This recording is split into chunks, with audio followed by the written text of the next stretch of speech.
Le Sénégal n'est plus un pays laïque. Ces propos de la journaliste franco-iranienne Abnouche Chalmani sont sans fondement. On vous explique pourquoi. Ce 20 novembre 2024, le journaliste français David Pujadas a mis un extrait de son émission 24 heures Pujadas sur X. Il s'agit d'une émission qui passe sur la chaîne française LCI.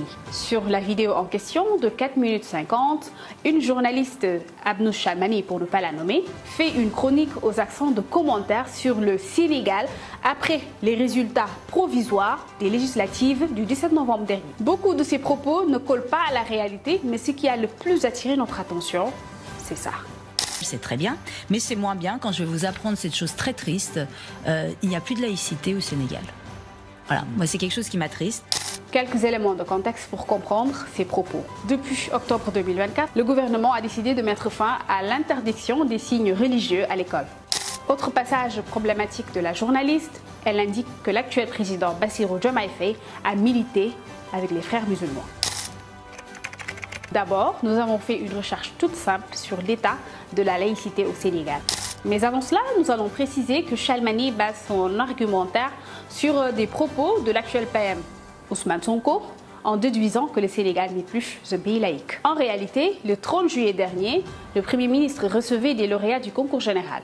Il a indiqué que certaines choses ne peuvent plus être tolérées dans ce pays. En Europe, ils nous parlent constamment de leur modèle de vie et de style, mais cela leur appartient. Au Sénégal, nous ne permettrons plus à certaines écoles d'interdire le port du voile. Ousmane Sonko précise également l'égalité des chances qui doit être donnée à toutes les filles, qu'elles soient voilées ou pas.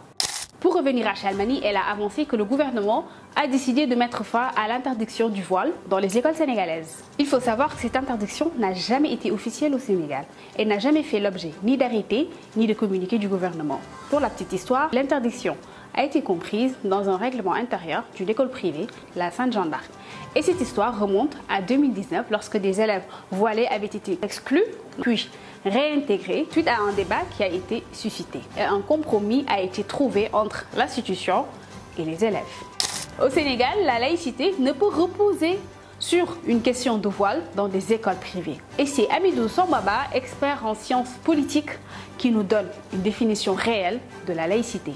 La laïcité, c'est l'équidistance de l'État vis-à-vis des croyances religieuses. Il ne s'agit pas d'interdiction de l'expression religieuse dans l'espace public, mais son contraire.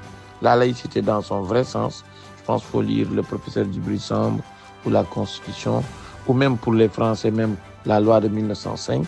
Il s'agit d'accepter que les gens croient en ce qu'ils veulent, puissent l'exprimer, tant que ça respecte l'ordre public et la liberté des autres. Et ça existe au Sénégal. Et le cas de ces écoles-là, c'est juste un différent qu'il faudra trouver un moyen de régler.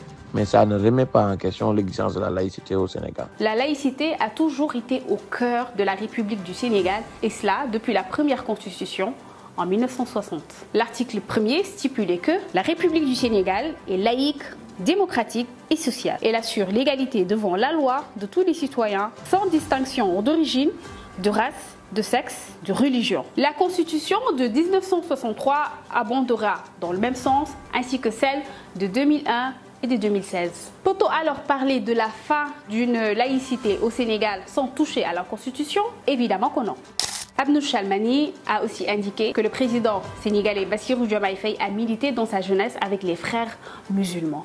Les frères musulmans, rappelons-le, est une association islamiste sunnite créée en Égypte. Cette accusation avait longtemps été collée à l'actuel PM Ousmane Sonko, qui avait dans sa jeunesse milité au sein de l'association des étudiants et des élèves musulmans du Sénégal. Le président Faye n'a jamais milité dans ce mouvement.